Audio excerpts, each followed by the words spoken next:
Hey, what is up, guys? This is Drew Yari Experience, but I am not Drew Yari, obviously.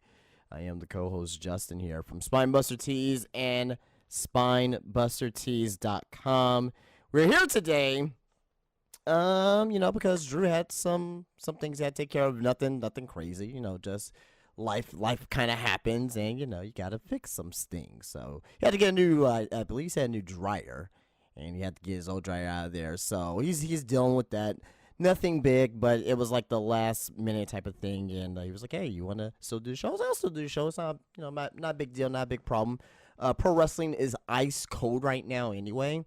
AEW, forget about it. We can rant about AEW all day every day, but WWE right now they're kind of ice cold as well, with the exception of a couple things. And we'll be talking about it here today. But before we begin here, if you guys are listening to this on YouTube, leave a thumbs up, subscribe to the Drew Yari Experience on YouTube.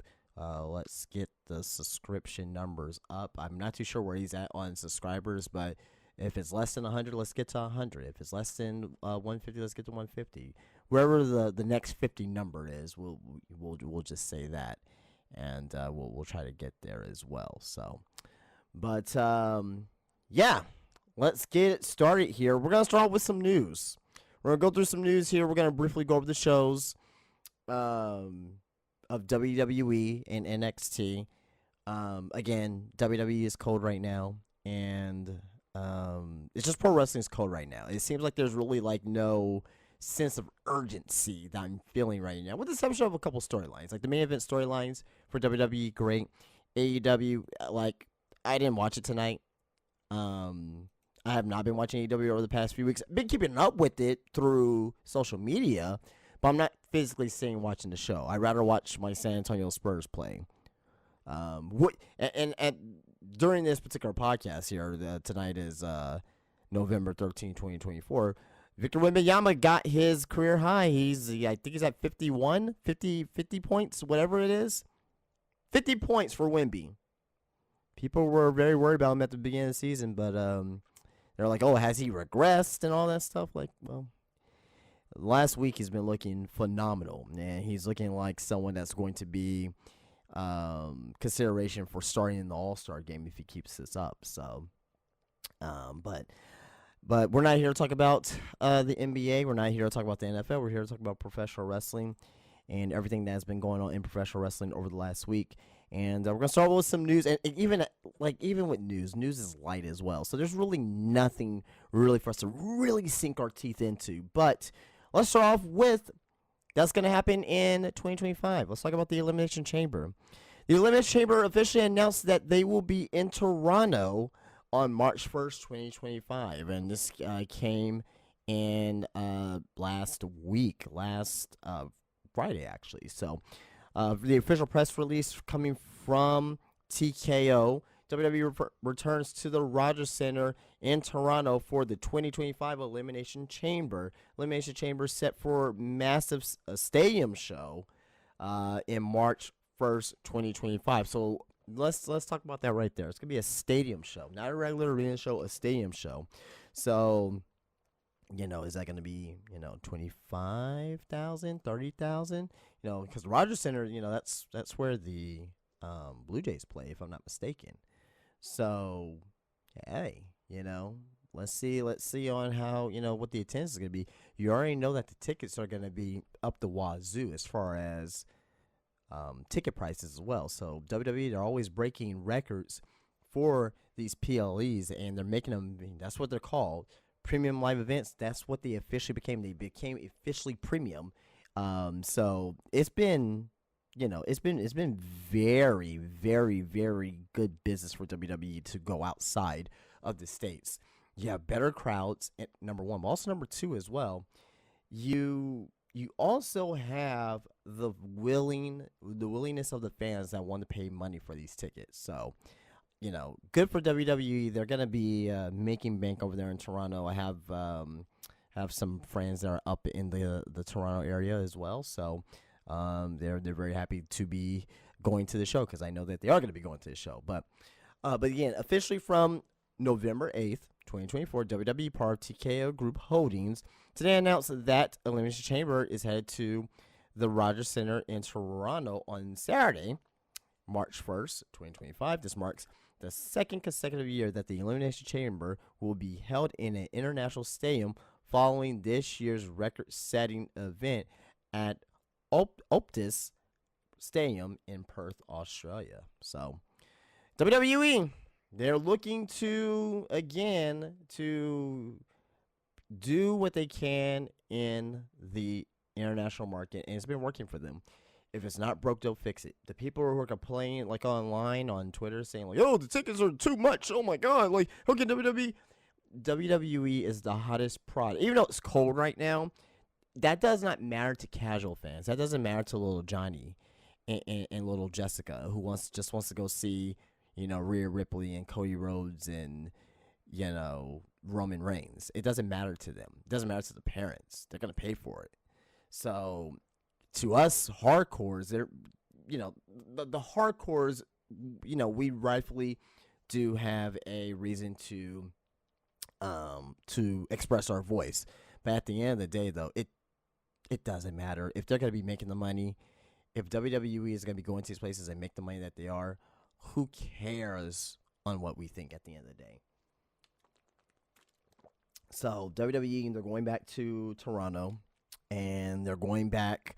Well, they're not going back with the Elimination Chamber. They're coming to Toronto with the Elimination Chamber. So good for them. Good for them, and hopefully they do very well there, and hopefully the card. That's the other thing too. The card has to be great. I'm assuming Sami Zayn is gonna be involved in a big time match there.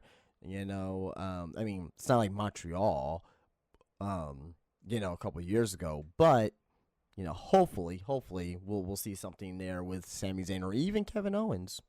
I don't know. We'll see. Moving on. This is a news story here that I guess it's not really a news story per se, but it's a little note and quick conversation about Bobby Roode has been getting raves internally in WWE for stepping up and handling a lot of the talents in matches Michael Hayes would usually be involved in whilst Hayes has been away. Hayes expected back sooner than later. So, hey, Bobby Roode, he can't physically wrestle anymore. What can he do to, to actually continue on with what he's doing within the business that he loves to do? And that's, be an agent. And he's been a damn good agent for what I've been seeing so far too as well. Been seeing a lot of a lot of the younger talents that speak highly of Bobby Roode. So, hey man, like he has that knowledge, he has that he has that experience of being a top guy wrestler, not only in, WWE, NXT, but also of course TNA. And the fact of the matter is that, if you're a young talent backstage, that's one of the guys I'll be listening to. I'll be listening to the Bobby Roodes. I'll be listening to the Abysses. I'll be listening to the Nick Aldises and, and whoever else, the Jamie Nobles, the Davaris. Like, all those guys have, they all have some type of knowledge that they can give to the younger talent. And the fact that Bobby Roode has been getting raves within WWE, good for him. And I'm more than sure that he's happy. Love to see Bobby Roode work back with TNA in some fashion, not necessarily as like a on-screen guy, but he can, kind of go back and be like a guest agent over there in TNA. I'm pretty sure WWE will allow that, and have some guys from TNA who are agents over there to be, like Tommy Dreamer and, whoever else is back there to be guest agents over here in WWE. I think that would be great. I think they should try that on their house shows just to see how it goes, But, yeah, absolutely.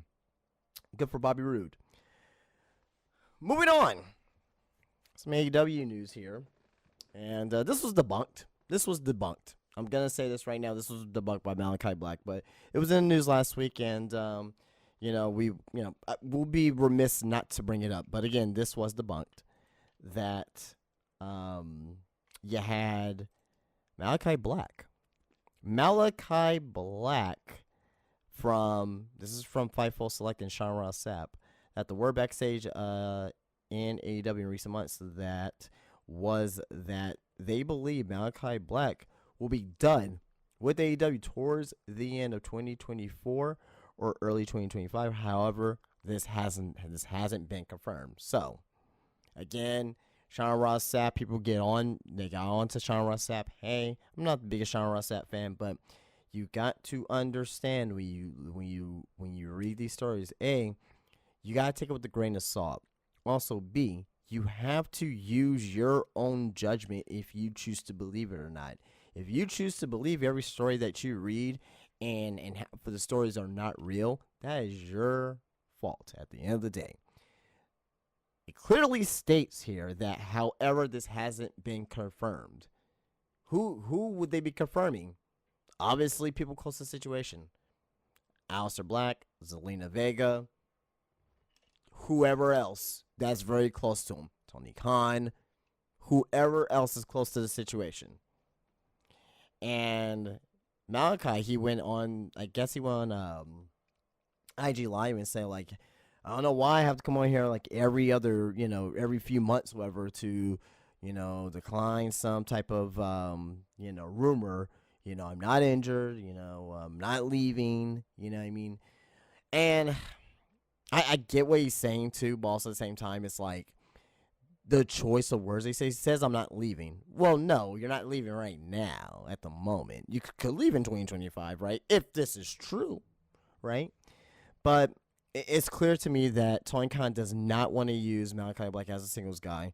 It's clear to me that Tony Khan does not want to really push the House of Black as a top faction group or a top trios group within AEW. It's a oogly boogly group, and Tony Khan doesn't like the oogly boogly. Doesn't like that. You know what I mean? So, he's, he uses them, then he doesn't use them. He uses them, then he doesn't use them. So, it's kind of like, damned if you do, damned if you don't for Malachi. A lot of people say, oh, have him come back to WWE. Have him come back to WWE. Triple H will use him great. He could be a main eventer. Stop it. Stop it. Stop. Stop it. I'm not saying that he could not be a main eventer in WWE, because I think he could be. But you cannot just say that for everybody. People were saying that for Andrade. Andrade's in a perfect role right now. Mid-card for the United States Championship. He may flirt with the WWE Championship every now and then. Like, put Malachi Black, put out Andrade in the Elimination Chamber match. Winner faces Cody at WrestleMania. Okay, that's flirting with the main event picture. You know what I mean? I don't, you can't just bring over everybody and expect them to be the top guy. Everybody has to have a place.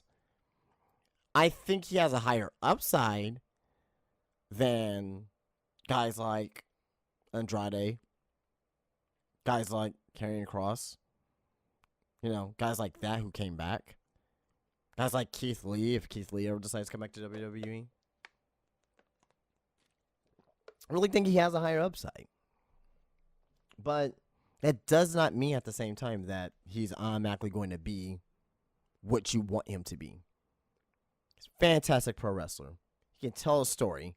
He told great stories for. Remember the Velveteen Dream? That was like feud of the year in NXT. Whatever year that was, 2017, 2018, whatever year that feud happened. So the fact that people want Malachi Black back in WWE, fine. That's totally cool. I have no issues with that. That's number one. But, you can't just automatically say, like, oh, he's main eventer, world champion. It's not going to happen that way. you gotta keep your expectations more realistic at the end of the day. So, but I hope the best for Malachi. Clearly, Tony Khan does not want him as a singles guy. I think I counted like 13 singles matches since 2021, since he's been in AEW, like 12, 13, wherever it was. I mean, it's clear to me that he doesn't want to, you know, like do anything with them. So, okay, well, outside of that, we are moving on. And we got a few more stories left here, so we're going to keep it rolling here. GCW. Why are we talking about GCW? Talking about GCW because of the fact that we got Carmen Petrovic versus Sumi Sakai at Josh Barnett's Bloodsport. Josh Barnett's Bloodsport 12, and that's gonna be happening on Sunday, November the 24th. So that's a couple weeks ago. Wait, Sumi Sakai is actually gonna be here in San Antonio as well this weekend. Actually, she's gonna be facing off against one of our local girls here. So I'm gonna go see her in person before she's at Josh Barnett's Bloodsport. So, but yeah, I mean, obviously they're gonna go, because Carmen Petrovic, she has like the martial arts background. So is Sumi Sakai, and that's what these events are for. These events are fun, and it's different. It's they kind of take like that like the cage fighting aspect of it. Like what did it call, like the Raw Underground and NXT Underground type matches? That's what this event is, but it's like kind of more shoot-ish in a way, if that makes sense. But yeah.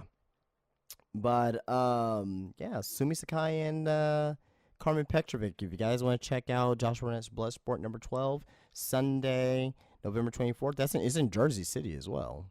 It's gonna be on Triller TV, so go check that out. I don't know, and usually they always have maybe two WWE talents on there. I'm wondering if they will get someone else on there.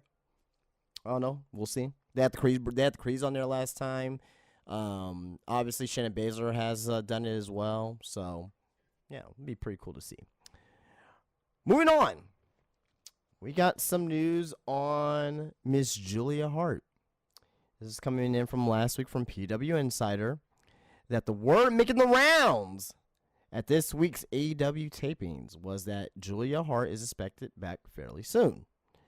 AEW already has produced videos, to build her return to the company from injury, and that they've been well received internally. I really like Julia Hart. I think she's amazing. For someone who never wrestled before and who was very green, she really turned herself into a very serviceable women's pro wrestler with a character that everyone likes. Not everyone. Probably you listen to me right now. You may not like Julia Hart, but for the most cases, I think most people like Julia Hart for the most part.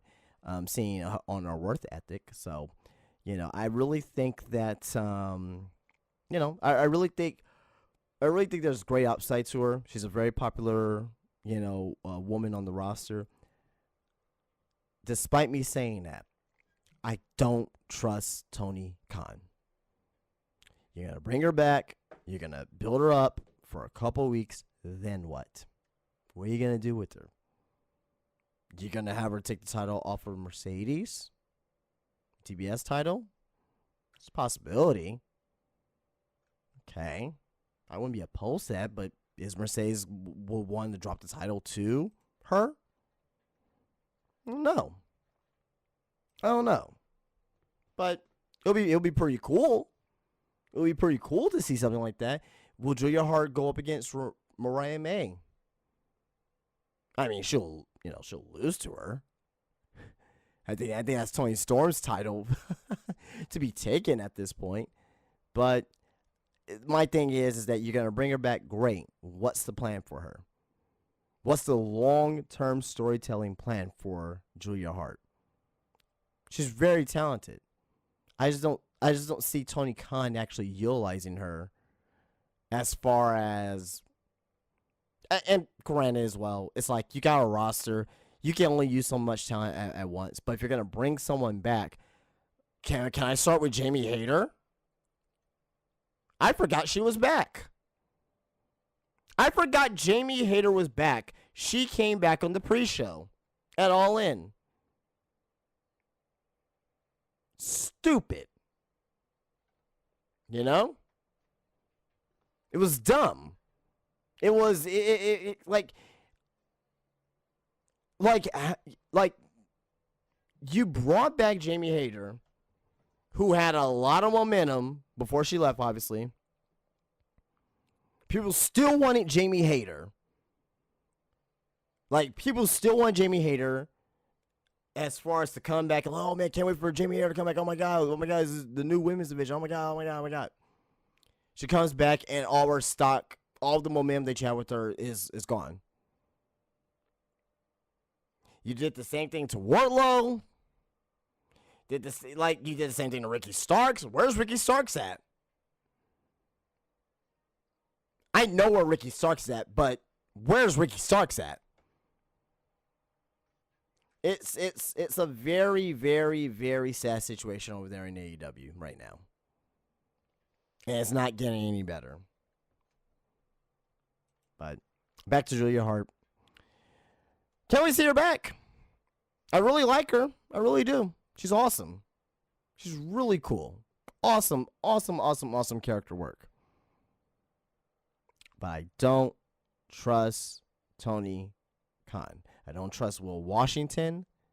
I don't trust, love Bryan Danielson. I'm pretty sure he still may have something to do with the creative team. I don't trust anyone who is putting out creative for AEW right now. Period. But hopefully Julia Hart comes back. Hopefully they have a plan with her, and hopefully they can do something good with her. Moving on.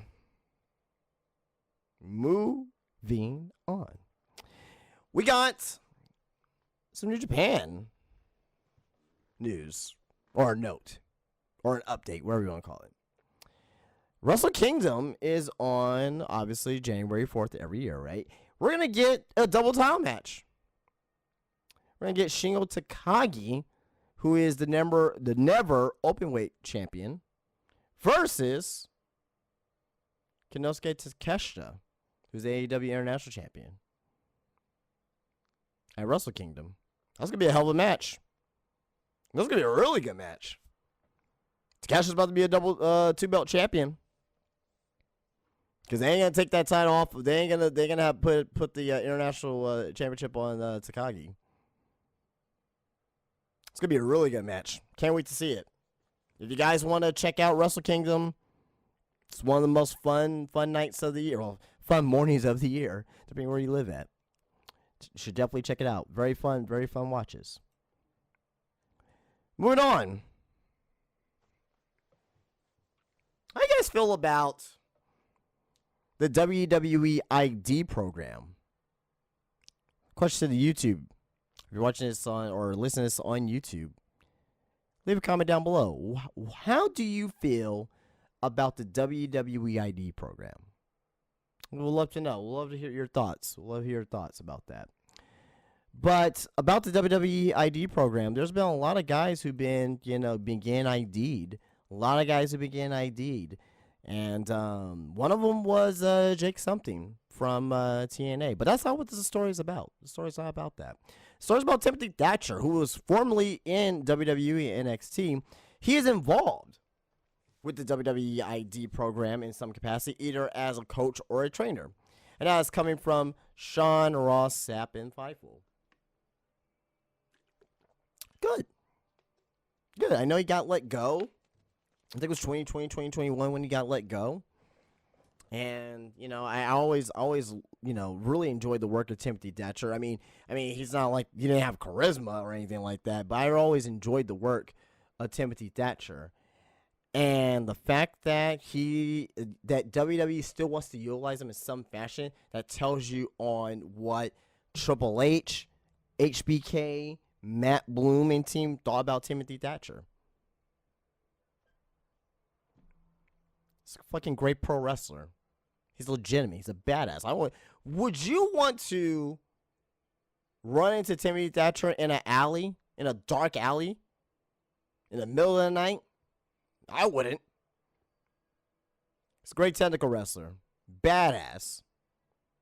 Didn't have charisma, but you know what? He can definitely teach these up-and-coming wrestlers the right way on how to do stuff in WWE as well, because he's been part of the system as well. So good for Timothy Thatcher. Can't wait to hear on his progression. All right, next story here. We got a couple news stories here left, and we'll be moving on with the show here. The Hammerstein Ballroom is the planned venue for Ring of Honor's Final Battle. But there's no word on the specific day of the show. Well, Final Battle is the last show of the year, so it's going to be in December. Duh. That's number one. But that's also coming from Fightful Select, Sean Ross Sapp, and also coming from Andrew Zarian, who is now part of Fightful. He was with Figure 4 Online. He left Dave Meltzer's group. Well, I mean, he I believe he works for Fightful, but he still does the Wrestling Observer radio sometimes as well. So I guess he he dipped his hand in $2. Hey, good for him though, man. Good for him, man. Got two good bosses there. But yeah, so Ring of Honor, I mean it's coming off of WWE being at the 2300 arena, right? The ECW arena for NXT. They're like, hey, we're gonna raise you the Manhattan Center. Cool. You know what? I've also heard as well that since Ring of Honor is gonna be there, that they're gonna take some AEW shows there. I believe they're gonna try to do a collision from the Hammerstein Ballroom, which is cool. That's more their speed. That'll be more their environment. Have the sickles in there. But it's very, very sad to see that you went from having 20,000, nearly 20,000, I should say, people sold out in the United Center to go down to this here, the Manhattan Center. That's like, WWE 1993 type of vibes. But hey, if it works for them, it works for them at the end of the day. Will I be watching Final Battle? Depends on what's on the card, but probably not. Probably not. Probably not. I don't think I'll be giving my time to Ring of Honor and Final Battle this year. I don't think I'll be doing it. But hopefully it's a good show though. No ill will to the talent or to what's going on there. It's just probably not my speed for this year. And last thing here, we'll talk about this because it's about AEW. It's about AEW here. It's actually about Jon Moxley and AEW. I hate reading quotes and doing quotes because a lot of it doesn't really mean shit. Like it's just nonsense when people say when they say stuff and it's like whatever. But I think there's a little bit of variance here, and we'll see what kind of response this gets out of me. So Jon Moxley claims frustration / confusion among some talent is due to the lack of clear path up the card. Says he overheard someone backstage in AEW say is just the bottom of the card. It doesn't matter, and believes that attitude needs to go. I agree with that. Like if you think you're gonna be on the bottom of the card and you don't think you have nowhere to go, like yeah, I mean you don't have the right attitude for this. Moxley says there will be a lot of stuff that won't be part of this AEW. For example, earlier in the year, I was having a conversation, or was around the conversation earlier in the year. I heard a backstage type person talking about interviews or pre-tapes or something. It was a situation where talents were not put in the position to succeed due to lack of preparation, framework, direction, and things like that. This individual said, well, it's the bottom of the card. It doesn't matter. Can you imagine saying that? You're fucking fired. Go work at Sunglass at Sunglass Hut. You should be fucking pistol whipped for saying that.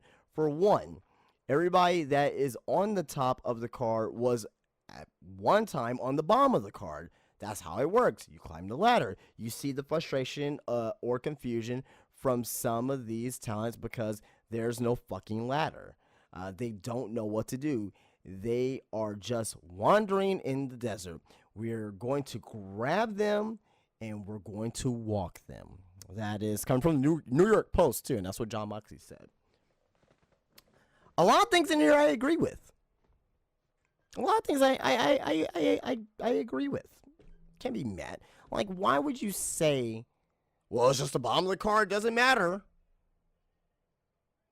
To this point, go work at Sunglass Hut.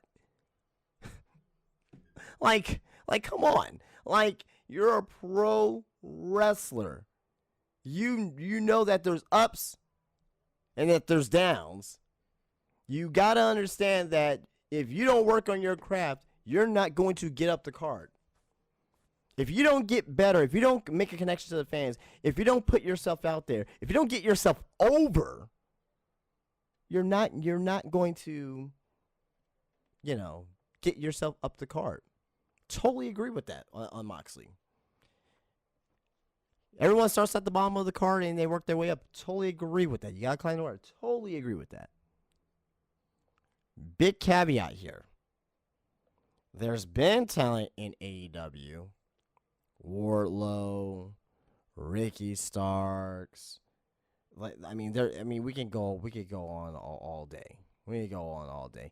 Currently, right now, you got the Blade Runners, right? You know what I mean? So it's like you got a lot of these. You got a lot of these. I said the Blade Runners. Good God, man. Youngest man alive. Whatever the hell that tag team's name is, I don't fucking remember right now. I was thinking about Jay White when I say that too, and Sting and Warrior at the same time. But anyway, like there's a lot of people, and even in WWE in the past too as well, who's never really gotten that talent. So sometimes it's not what you know is who you know. And sometimes, there's people who get pushed up the card who doesn't deserve to be pushed up the card. And sometimes there's talents that get held down that, that didn't deserve to be held down. So yeah. Although I do agree with this, but, Tony Khan has a lot to do with this as well. Tony Khan has a lot to do with what's going on here.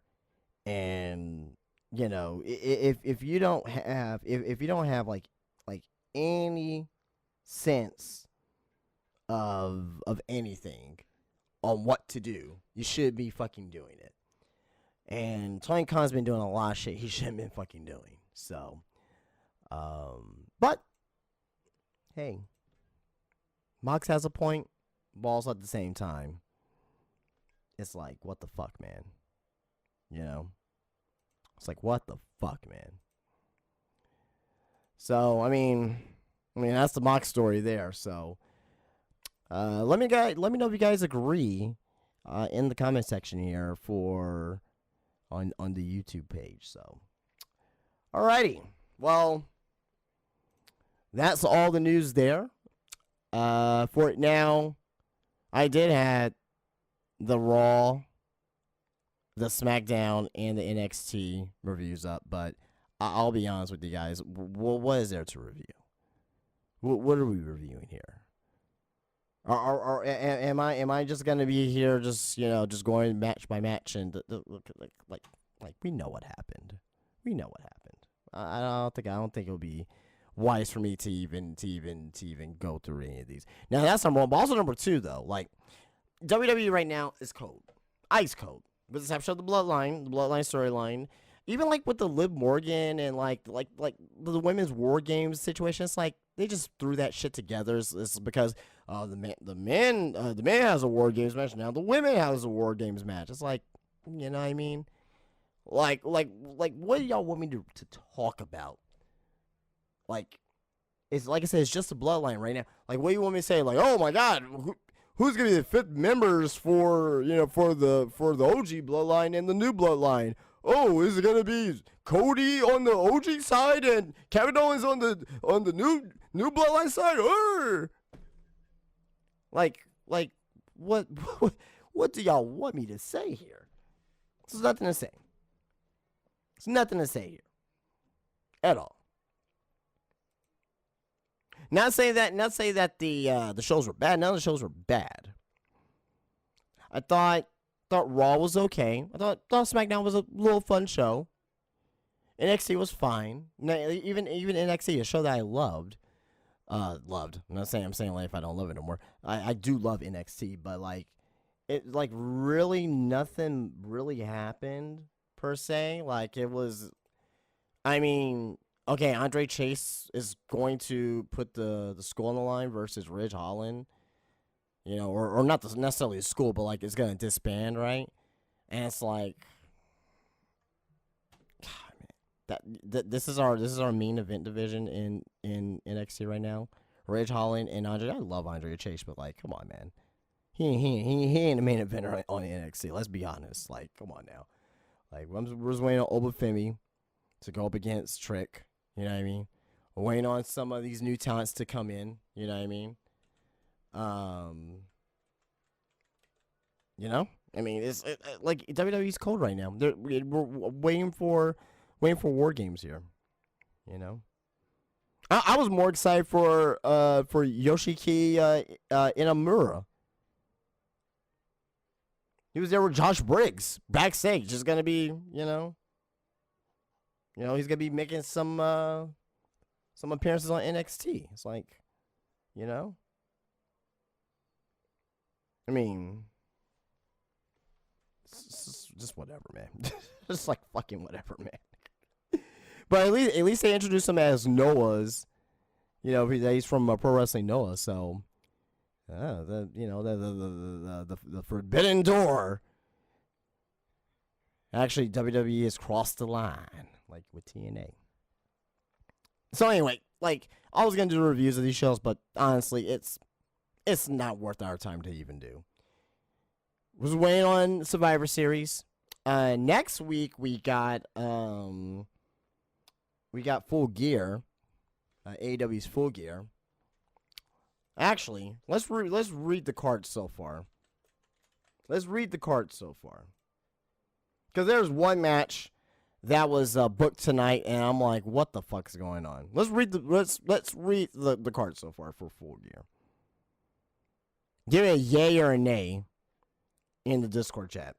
If you guys are listening and you're not inside of the Discord, you can join the Discord through the Wrestling Soup. Wrestling Soup gets Discord. And we're here on the Drew Yari Show. Come on in. We want to build community over here. We want to build a community over here. And we definitely want to get more people in here to chat with us during the show. So, but let's read the card so far for AEW Full Gear.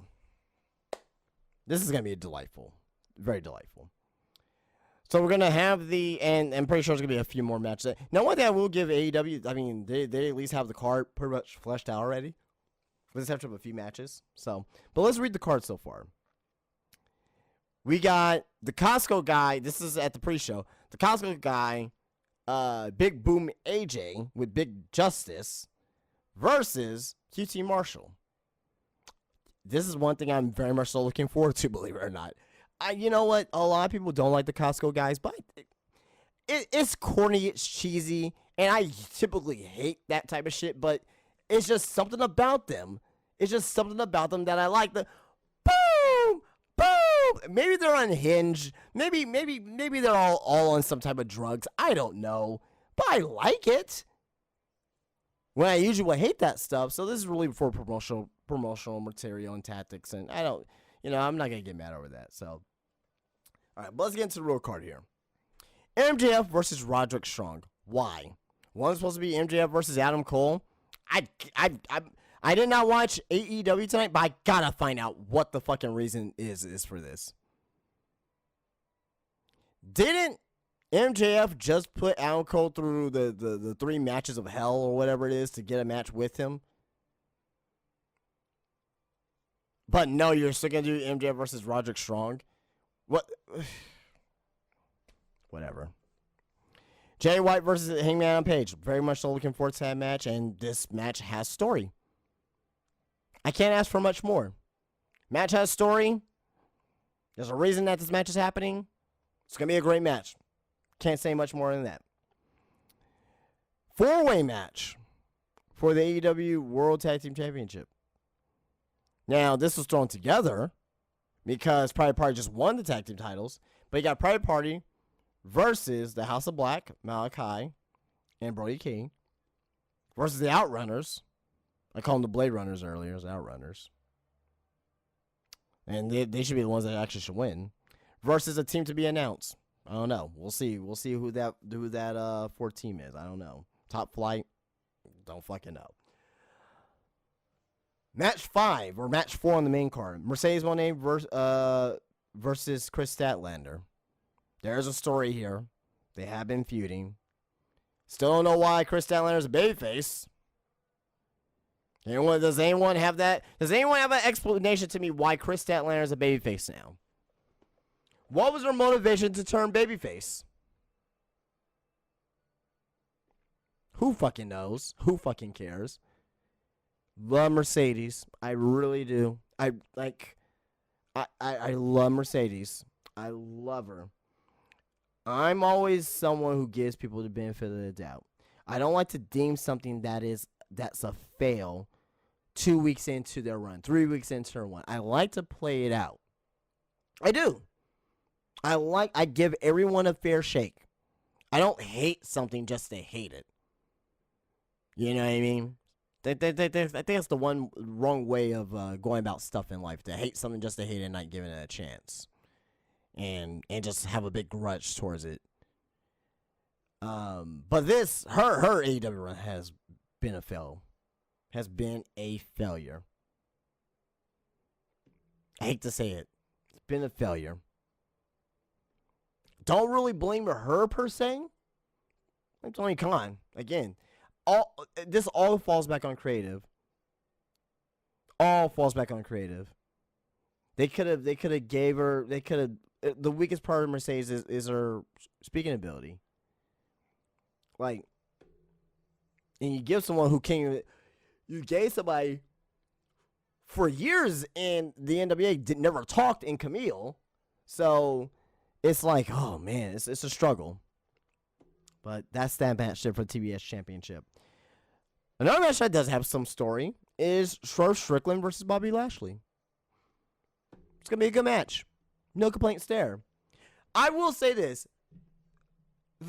I'm not excited about Full Gear. Not excited about AEW at all. The wrestling on the show is going to be good. I can't really ever tell me that there's ever been a bad wrestling show from AEW. There's been things that's been questionable booking-wise, but when the bell rings, when the bell stops ringing, bell to bell, they pull in the best wrestling shows out of anybody in wrestling today.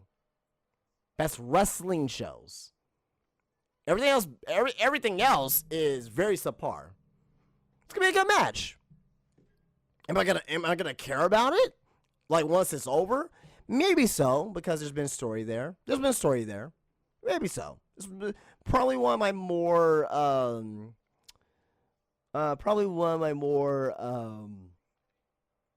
of the things I've been, liking the most from AEW is what they've been doing with Swerve and MVP and Bobby Lashley and Prince Nana. Been liking that. Next, for the TNT Championship. Jack Perry versus Daniel Garcia. Again, there is some story here. I don't like the story. I think it sucks. But they're trying to do a story with this. Is it going to be a good match? I think so. I think it should be a good match here. I'm not going to care about it. It's not going to make me like, ooh, ah. You know, going into, you know, the next Dynamite. It's not going to matter. What are they going to do? Just put the title on Daniel Garcia and then what? Who gives a fuck? Again, another match coming here with story. Kyle Fletcher versus Will Ospreay. It's going to be a fantastic match. It's going to be a great match. Again, I'm not going to give a fuck about whatever's going to come out of this, though. Like, Kyle Fletcher already shaved his head, so, you know, you see how well they did for Wardlow. See how well they did for anyone who shaves their head in AEW, who like the Butcher and the Blade. Oh, they're fucked. They're both bald now. It's like, holy shit, man. If you cut your hair in AEW, that's the end of your career in AEW. It's terrible. I'm not saying that's the same thing for Kyle Fletcher. It's just, you know, I was trying to make a funny haha, and it kind of didn't. The line didn't stick. But it's going to be a great match. It's going to be a great match. I'm not going to give a fuck on the outcome of this story. What's going to happen? Like, Kyle Fletcher's going to win because of, you know, he's going to use a screwdriver and hit Will Ospreay, and, oh, my God, they're going to have another match. And it's going to be a great match, but, oh, my God, like, who gives a fuck? Will Ospreay should be, well, it should be Will Ospreay versus Jon Moxley. Not Jon Moxley versus Orange Cassidy, which is the main event. This is the last match here. It's going to be the main event. Orange Cassidy versus Jon Moxley. Look, they had a great match at All Out 2023 last year.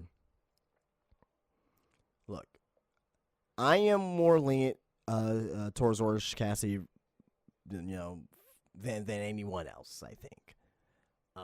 I think he's a really damn good fucking pro wrestler. Really good pro wrestler. I'm not too hot about the gimmick. Not too hot about what he does with the hands in the pockets. And the laziness. I get why it's a character. It's a character. I get it. I don't like it. But he's a really good wrestler. I think it's gonna be a good match. Unless Shane McMahon comes out there. I'm not gonna give a fuck. Because they felt the storyline. You already did a takeover storyline earlier this year with the Elite. Where did that go? Nowhere. You had promise with this storyline the first couple weeks.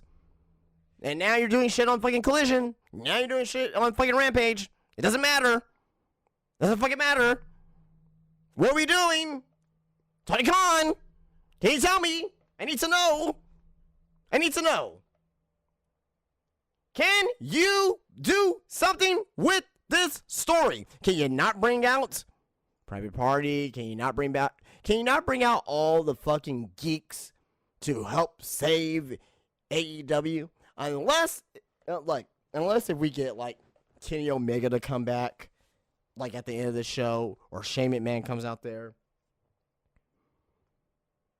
I don't give a fuck. It should have been it should have been like Will Ospreay. Orange Cassidy could have been in there, right? Darby Allin. You know what I mean? Just give me top guys. Kenny Omega, Adam Cole.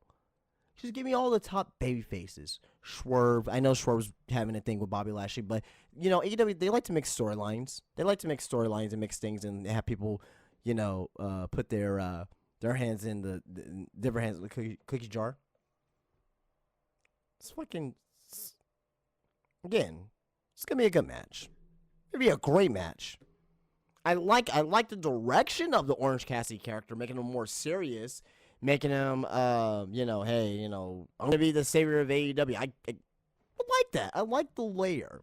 Just like how I like the layer of Gunther as well. A lot of people don't like the of Gunther showing vulnerability. No, I like that. Now, don't make him too vulnerable, Gunther, but have him show some humility. You know? But we still got a week to go. I don't trust AEW to flesh out this card and make me care about it.